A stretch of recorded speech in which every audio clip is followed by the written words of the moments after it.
അങ്ങനെ ആദ്യത്തെ 2 എക്സാമിന് ശേഷം അവതരിപ്പിക്കുന്നു നമ്മളെ കെമിസ്ട്രിയുടെ എക്സാം. ഇന്നലെ 2 ലാംഗ്വേജസിന്റെ എക്സാം ആയിരുന്നെങ്കിൽ ഇന്ന് നമുക്ക് കെമിസ്ട്രിയുടെ എക്സാം ആയിരുന്നു. സംഭവം ഞാൻ ഇവിടെ നിന്ന് ഇറങ്ങിയപ്പോൾ തന്നെ ഭയങ്കര ബിൽഡപ്പ് ഒക്കെ കൊടുത്ത് ഭയങ്കര ടഫ് ആയിരിക്കുന്നു പറഞ്ഞു പോയതായിരുന്നു. പക്ഷെ ആളൊരു സാധുവായിരുന്നു. സാധാ കെമിസ്ട്രിയുടെ പേപ്പർ പോലെ ഒന്നല്ലായിരുന്നു. ഈ ഒരു പേപ്പറിൽ ഫുള്ള് CHന്റെ മായായിരുന്നു. പിന്നെ 3rd ചാപ്റ്ററിൽ നിന്ന് കുറെ ക്വസ്റ്റ്യൻസ് വരും എന്നൊക്കെ ആയിരുന്നു പ്രതീക്ഷിച്ച് പോയിട്ടുണ്ടായിരുന്നത്. പക്ഷെ അധികം ക്വസ്റ്റ്യൻസ് ഒന്നും വന്നില്ല. എനിക്ക് ഇന്നലെ ഉണ്ടായിരുന്ന മലയാള എക്സാമിനേക്കാളും ഇതാണ് സിമ്പിൾ ആയിട്ട് തോന്നിയിട്ടുണ്ടായിരുന്നത്. എന്നെ പോലെ ആർക്കെയിലൊക്കെ തോന്നിയായിരുന്നു. ഞാനാണെങ്കിൽ പേപ്പർ കിട്ടിയപ്പോൾ തന്നെ ആ ഒരു കൂൾ ഓഫ് ടൈം ആയിട്ടുള്ള 15 മിനിറ്റ്സിൽ തന്നെ എല്ലാ ക്വസ്റ്റിന്റെയും ആൻസർ ഇതാ നമ്മൾ സൈഡിലോട്ടൊന്ന് ജസ്റ്റ് എഴുതി വെച്ചിട്ടുണ്ടായി. അതുകൊണ്ട് തന്നെ എക്സാം ടൈം തുടങ്ങിയ സമയം വെച്ച് തന്നെ വേഗം നമുക്ക് എഴുതി കംപ്ലീറ്റ് ആക്കാനായിട്ട് പറ്റി. സത്യം പറഞ്ഞാൽ അത്രയും നേരത്തെ കംപ്ലീറ്റ് ആക്കണ്ടായിരുന്നു എന്ന് തോന്നിപ്പോയി. കാരണം ഒരു 3/4 മണിക്കൂറോളെങ്കിലും ഞാൻ വെറുതെ കിടന്നിട്ടുണ്ട്. എന്തായാലും ഞാൻ നേരത്തെ പറഞ്ഞ പോലെ തന്നെ കണ്ടില്ലേ, എല്ലാത്തിന്റെയും സൈഡിൽ ഞാൻ അതിന്റെ ആൻസേഴ്സ് അപ്പൊ തന്നെ ഓർമ്മ വരുമ്പോൾ എഴുതി വെച്ചിട്ടുണ്ടായി. പിന്നെ എനിക്ക് ഇത്രയും ക്വസ്റ്റ്യനിൽ ഏറ്റവും ഹാർഡായിട്ട് തോന്നിയിട്ടുണ്ടായിരുന്നത് ഒരേ ഒരു ക്വസ്റ്റ്യൻ ആയിരുന്നു. ഹാർഡ് എന്നല്ല, നല്ല കൺഫ്യൂസിംഗ് ആയിരുന്നു. അങ്ങനത്തെ ഒരു സംഭവം ഞാൻ ടെക്സ്റ്റ് ബുക്കിലും ടീച്ചർ പറയുന്നതായിട്ടൊന്നും കേട്ടിട്ടും കൂടി ഇല്ല. അതുകൊണ്ട് തന്നെ ആ ഒരു ക്വസ്റ്റ്യൻ മാത്രം കണ്ടപ്പോൾ കുറച്ചധികം തന്നെ കിളികൾ പറന്നു പോയിട്ടുണ്ടായി.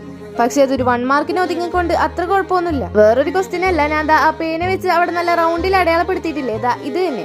ഇത് സംഭവം എസ്റ്റർ ആണെന്ന് അറിയാം, എല്ലാം അറിയാം. പക്ഷെ ഇതിന്റെ പേര് IUPAC നെയിം ഒന്നും മര്യാദക്ക് അറിയാം. ഞാൻ ഇതിന്റെ ആൻസർ ചെയ്തിട്ടുണ്ടായിരുന്നത് പ്രൊപ്പൈൽ എത്തണേറ്റ് എന്നായിരുന്നു. പക്ഷെ സംഭവം അങ്ങോട്ടൊന്ന് തിരിഞ്ഞുപോയി. കാരണം ഞാൻ എഴുതിയേക്കുന്നത് പ്രൊപ്പൈൽ എത്തണേറ്റ് ആണെങ്കിൽ ആൻസർ ഈതൈൽ പ്രൊപ്പനേറ്റ് ആണ്. ഏകദേശം ട്വിൻസിനെ പോലത്തെ ആൻസർ ആണെങ്കിൽ മാർക്ക് കിട്ടും. എന്തായാലും എക്സാമിനെ കുറിച്ചുള്ള നിങ്ങളുടെ അഭിപ്രായം കമന്റിൽ പറയാം. പിന്നെ വീഡിയോ ഇഷ്ടമാക്കിയാൽ ലൈക്ക് സബ്സ്ക്രൈബ് ചെയ്ത് സപ്പോർട്ട് ചെയ്യാനായിട്ട് മറക്കണ്ട.